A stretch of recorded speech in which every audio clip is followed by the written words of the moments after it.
Welcome back to the Blindsiders. I am Ben here with Brian talking about episode number 3 of Survivor 49, where we got not just one, but two people eliminated here from the game, both from the McKellar tribe, down to 2 members left there.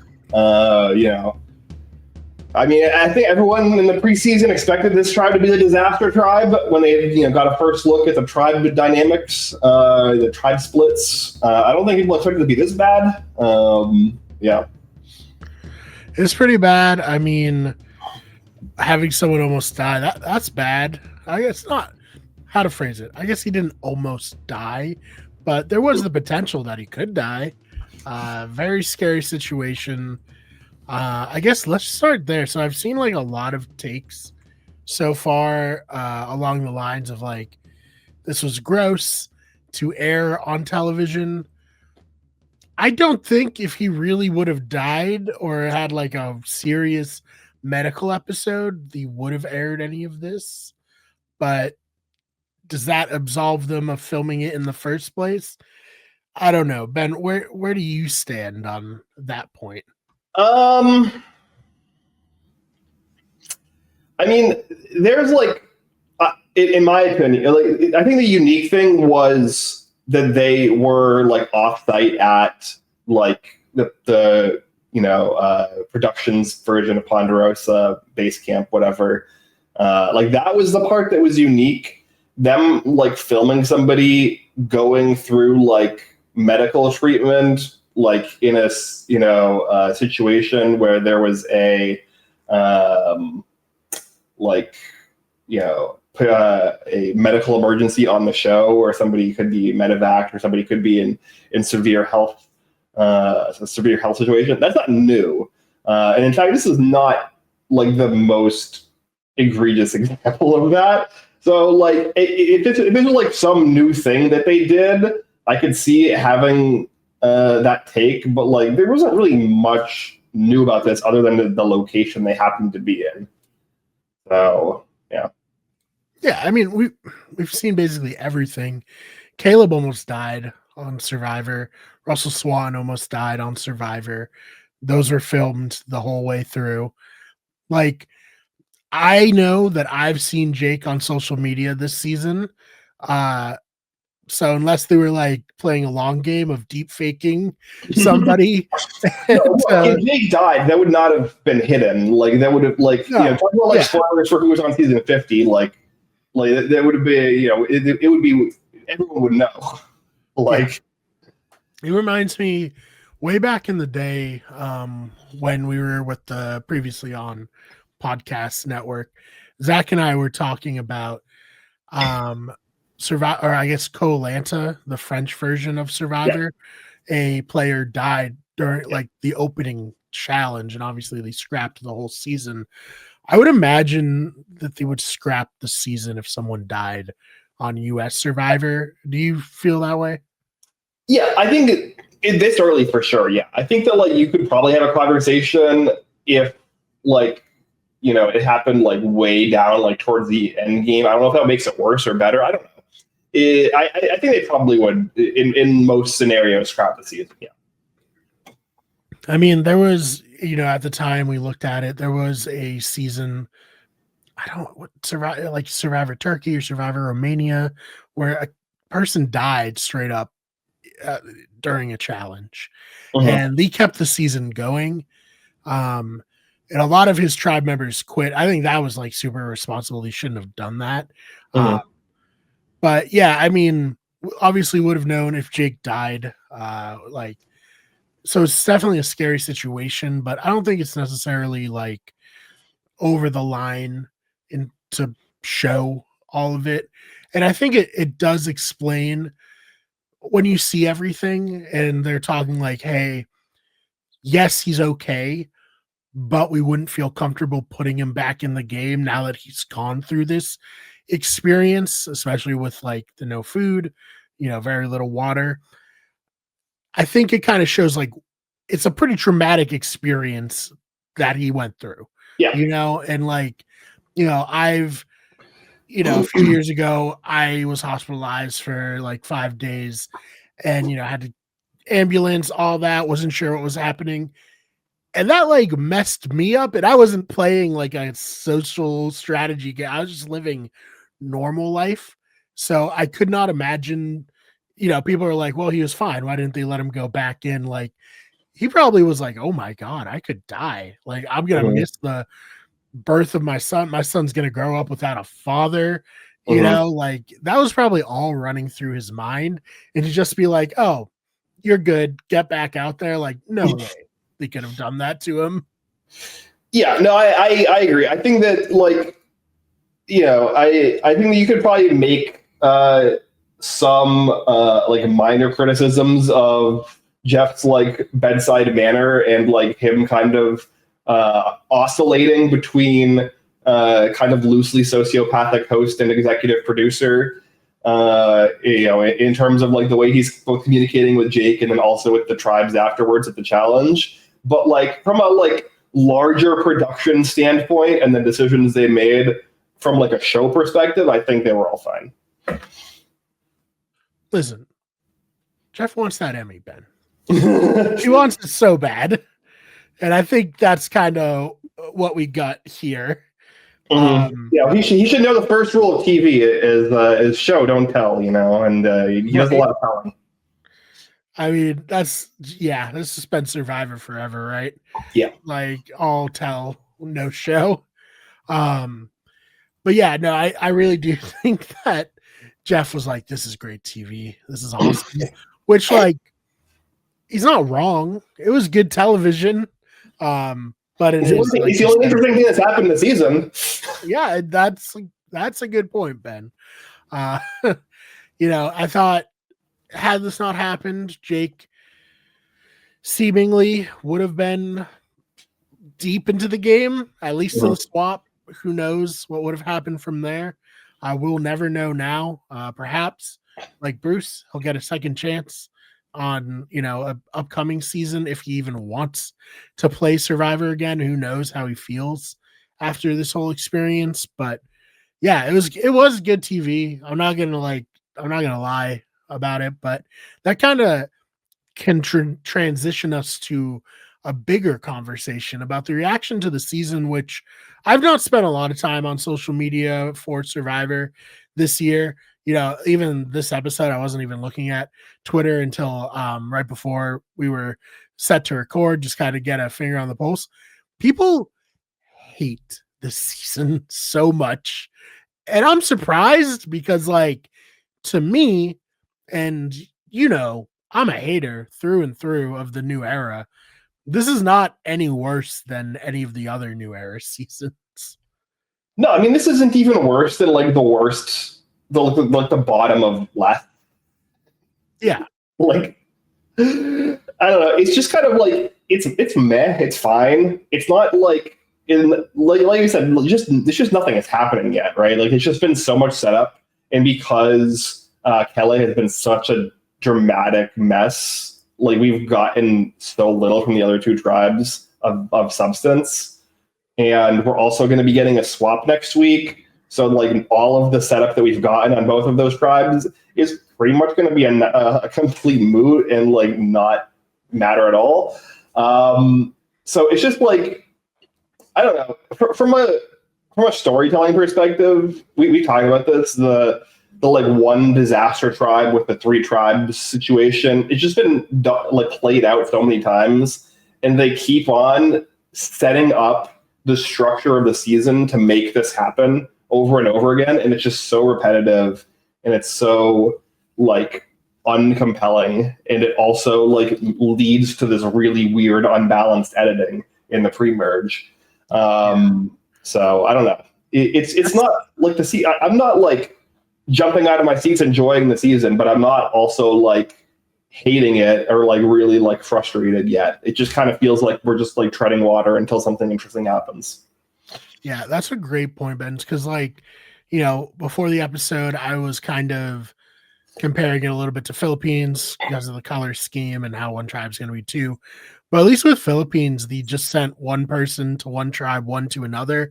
And we got to see some of the storylines that were started in the first 4 episodes play out. Was Jeff Kent gonna go after Penner? Was on the yellow tribe Tang Dang, what was gonna happen there? Obviously Tang Dang didn't lose, so we had to wait till the merge, but at least when we got to the merge, we had all these episodes of context for why RC was the boot at the merge, right? And with this seemingly just going to be a straight up swap, and I think just based on the previews, we didn't see all of where the players end up, but it seems like a lot of the players are on the yellow tribe. So I would imagine it's going to be 2 tribes of 7 in the next episode, which love. Great. This might be where Survivor 49 starts, quite frankly. Everything else is just kind of like a prelude to actually get to this point of, people actually playing the game and stuff happening. But yeah, it's a good point, Ben. Like the editors are probably in like a tough spot where they're like, well, we have to have content, but what's actually going to matter? Yeah. We don't know yet, Yeah, it's rough because even in this preview at the end, we're obviously skipping way ahead, but it's important to talk about in terms of like the stuff we're going to talk about in this episode, whether it matters or not. In the preview ahead, we see like Savannah and Jawan seemingly on the same swap tribe, and like they're strategizing and having what seems to be a conversation about like trying to orient themselves within the new tribe, and like they had seemingly been on basically complete, opposite ends of their original tribe. So like it really just feels like the tribal dynamics that were set up will like 80 to 90% not even matter. And so we've gotten all of these like maybe some individual like pair relationships will matter. Maybe like I don't know. I couldn't tell if like Steven and MC were on the same swap tribe or anything like that. So like maybe that'll matter. But like it just feels like so much of these first 2 episodes are just going to be completely inconsequential to the rest of the season. Yeah, no, agreed. And like, I guess we'll see. I'll be honest, man. I've spent a lot of time this week thinking about Jawan using her bag for firewood and just like, how did this happen? Yeah. Like, what a thing to have done. But yeah, more time than probably matters, considering, like you said, they seem to be at least seemingly on the same page next week. But yeah, I mean, we'll see. I'm excited for the rest of the season, and I think like this is just kind of how I look at it. And like, if you're a longtime fan of the Blindsiders, first of all, thank you. You're one of the few, the proud, if you will. But like I've had more than my fair share of complaints about the new era, and this is a new era podcast. Like it's a Survivor podcast, but it's really only a Survivor new era podcast and 1 season of Australian Survivor. But I've kind of like gone through the process of mourning Survivor, and like in my head, it's kind of like what Survivor was peaked in season 20, and that's like 1 chapter, that's like 1 show, and then it kind of limped along to season 30, where it's like this is still familiar, but it's getting a little different, and then it kind of died a slow death till season 40, where it's like I don't really recognize this show anymore. It's not what I signed up for originally. I still like the show because I like games like this. I like House of Villains. Like this is, but to me, honestly, the new era of Survivor is kind of commensurate in terms of, how entertaining and how seriously I take it to a House of Villains style show. Yeah, I mean, I agree. I think that's really it. It just feels like both of us, reach the acceptance stage of the 5 stages, 4 or 5 seasons earlier than the rest of the fan base on average. Yeah. And now everyone's kind of caught up, and then we're like, we've been here for a while. Yeah.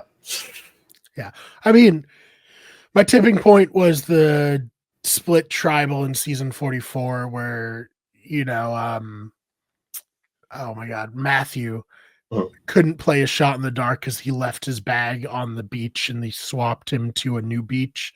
And I was just like, this is not Survivor anymore. Like, this is just kind of like bullshit. You know what I mean? Like, to have the mechanic of the shot in the dark is kind of not what the original, thing of Survivor was. But like, to have it and then not allow someone to play it because they don't have the physical dice because it's on another beach that he couldn't have predicted this happen. Just like, oh my god. Mhm. Like, I did have like a while after that happened, like that next week, where I was like, do I even like this show? Do I even want to like cover it? And eventually I was like, it's still fun. It's fun to talk to you and Dylan about it each week, but it's not Survivor anymore.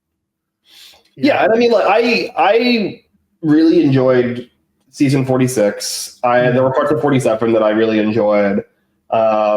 Like I think that Dee's like arc as a winner in 45 was compelling, and I'm interested to see her play again. Like there's aspects of the new era that I've enjoyed, but like yeah, it definitely doesn't feel the same level of gravitas that old Survivor had, and I don't really like. Well, maybe 50. Like I think there's an outside chance that 50 might be able to recapture some of that, but like not if they don't significantly change the format from what they've been doing the last 9 seasons. Yep. No, totally agree. Like I respect it as much as I respect Deal or No Deal Island. I really like Deal or No Deal. I think Deal or it's Deal or No Deal Island's fine. Yeah. Totally fine. When the new era of Survivor, totally fine. Mm-hmm. But it doesn't feel like what it was. Yes, 100%.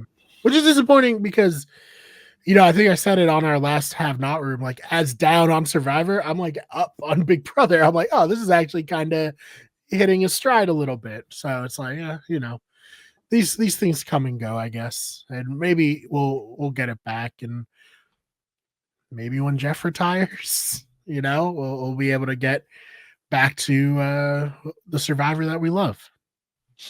Yeah, I mean, that's the thing, right? Is Jeff going to retire as an EP? Because like I don't know about that. Like, is he going to retire as a host alone and just stay on as an EP? I don't think that like it's host Jeff that like you could talk about host Jeff being cringy and like talking way too much and kind of being out of touch on a lot of the interactions he has with some of the contestants. But like in terms of game structure, it's a production style decision. That's the issue. Yeah, that's a very good point. So I guess like the one thing we have to talk about that might have like repercussions for the two tribes is they both had joint advantage hunts. Mm-hmm. Red tribe found their idol. Yellow tribe didn't find it, right? I'm not forgetting. No. Both tribes found the beware advantage, but because of the mechanics, neither of them have an idol. They just have a paper that says you can't vote. And I don't know MC found it in the gross water. Yes. Yeah, MC found hers in the gross water in the tree hole, and then the Riz God found his. Yeah, so we'll see what happens there, but I do like the idea that both tribes are like, okay, it's really us versus the other tribe now, and I think that could make for a fun merge, or I guess swap episode next week. But other than that, we don't know what's going to happen there. It was very like interesting to see a challenge run with only 3 people, and like 3 people on the bench for both tribes. Yeah, that was fun. Yeah, it went how we thought it would last week. They got to the puzzle, they couldn't do the puzzle. That's just it. I mean, if there's going to be a puzzle at the end of a challenge, this tribe has no prayer on how to do it, and it just is what it is. But I think a big episode for your winner pick in this episode, frankly. Do you want to talk about Sophie? Yeah, I mean, yeah, for sure. Like she's definitely like she's a killer, right? Like yeah, when you're in a tribe of 3 and one person has an idol, and you're not the person with the idol, but you're the safest and you're like in control of the vote. Like I think that is pretty impressive. Yeah. No, I mean, watching this, it's like, oh yeah, she has what it takes to win if she can be in this position. And I'm very excited to watch her for the rest of the season because I'm kind of now at the point where it's like, I expect some big things from her coming down the pipe, Yeah, I'm definitely glad that she was able to get out of this tribe. And like I understand it probably was hard for her to like lose Jeremiah here, but it's probably better off for her to like guarantee that she has because like say she votes for Alex here and he plays his idol, Jeremiah still goes home, Alex still has no idol. They're in the same spot that they otherwise would be, but like now there's this fracture of trust between them where it's like, oh well, now they're both kind of like, like maybe in some ways it's better depending on how the swap plays out. Maybe in some ways it's worse, but like I think on average it's better for them to both go into the swap as too strong. We kind of see with like Emily and Caleb being like the other example in the new era of kind of this pattern. And they obviously Caleb doesn't last very long, but they were relatively effective in a lot of what they were able to do just because they had this kind of unbreakable trust. Yeah, I was thinking about that as well. It's just like, okay, yeah, you want to see if you can get one over on Alex, and like there's a world where maybe you could, but if you're just like straight playing it by the numbers of what's like your most optimal move for both of them is just to vote for each other and hope that you pitched your case good enough. And I'll be honest, like Sophie's case was really good. It probably would have convinced me if I was in Alex's position. I don't know about you. Yeah, I mean, I think her case was really good. I think also it probably helped. I mean, votes rarely change like that at tribal council unless it's a live tribal. But Jeremiah saying Alex's name wrong twice. Probably not encouraging that this is the kind of the guy that you want to move forward in the game with as your ride or die. But yeah, no, her case was great. I mean, like I think that's the only thing that matters at this point is that you have a loyal block of two that's unbreakable, and like that the pitch that you need to make is prove to the person that like you are the person that will be an unbreakable loyal ally. Yep. Yeah, no, I thought she was great. I thought taking that angle of like, look, you don't know me, but in my real life I am steady and loyal, and like because what else does Alex really have to go off of, right? Like he has 6-7 days of knowing somebody, which is nothing. And so I thought it was good. I'm excited to see where her game goes. Hopefully she doesn't get clipped at the swap. We'll see what happens.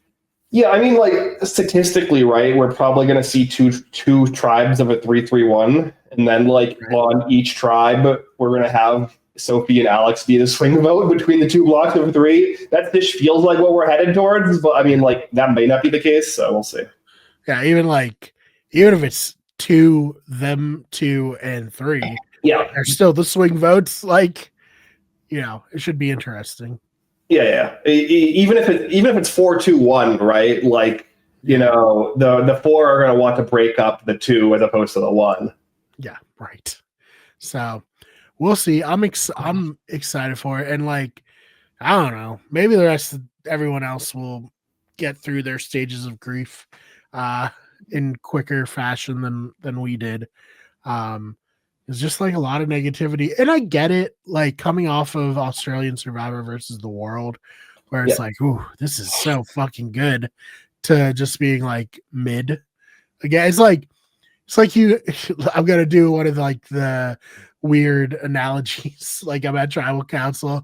Like, well, Ben, it's a lot like you get the best steak dinner you've ever had in your entire life. It has all the fixings, and then you go to work on Monday and you have your packed sandwich, and it's good. It's your favorite sandwich, but it's not the steak dinner.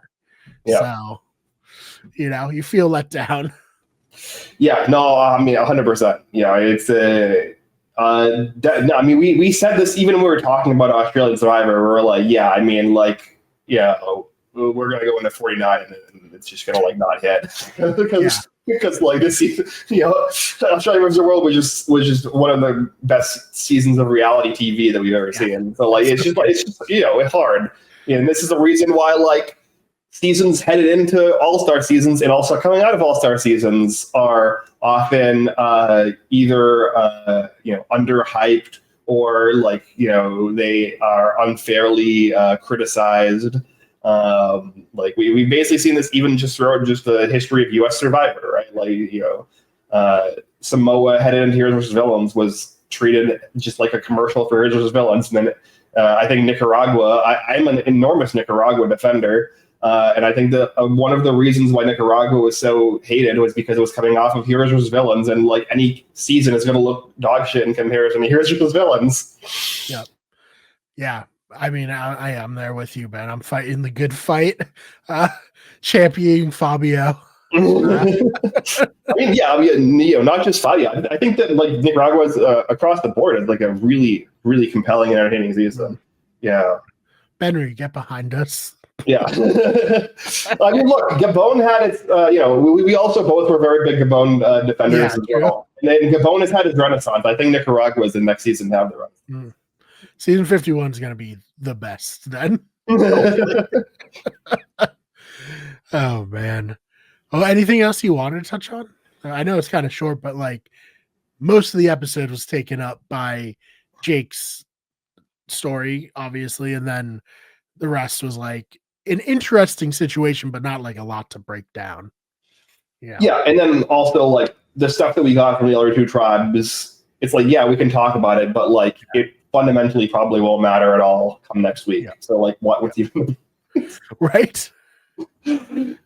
I do like the Steven and MC pairing. I wish we get to see more of them, and hopefully we do, because they both seem like likable people, and it seems like kind of an unlikely duo. So I'm curious where they go.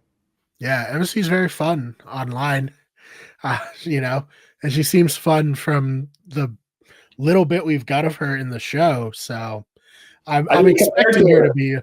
What's that? Compared to Sophie and Jason, we've gotten like an enormous amount from MC and Matt even. Yeah. So I mean, we'll see. So yeah, I'm excited for the rest of the season. To everyone listening who's like, this season's terrible, just relax. Like, just try to enjoy it for what it is, not for what you want it to be, and you'll be a lot happier with the final product. Yeah, 100%. So. All right, Ben, anything you want to shout out before we get on out of here? No, just we'll be back here next week to talk about the swap, and hopefully we'll have some more interesting strategy to break down. Some hopefully, we'll have new dynamics to maybe discuss and dissect, and maybe we'll have like a better roadmap for what the rest of the season is going to look like. And because this definitely felt like a 3-episode prologue. Before the season gets to actually start.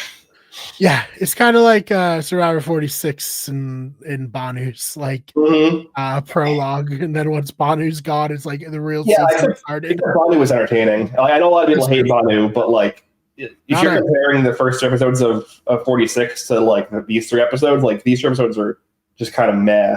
Like Banu at least like he got the TV go. He got a TV like audience going. Like you felt something, whether you hated him or you like were just enthralled by his existence. Like you felt something. Yep. No, that's so true. Love me or hate me, you watched, right? That's I don't remember who said that, but someone famous definitely did. His name escapes me. So other than that, check out our main channel, Wicked Everything. Just put a new video out about the game Mega Bonk and how it's very fun, and you should play it because it's a cool game. Also did a video on FBC Firebreak earlier this week on the main channel.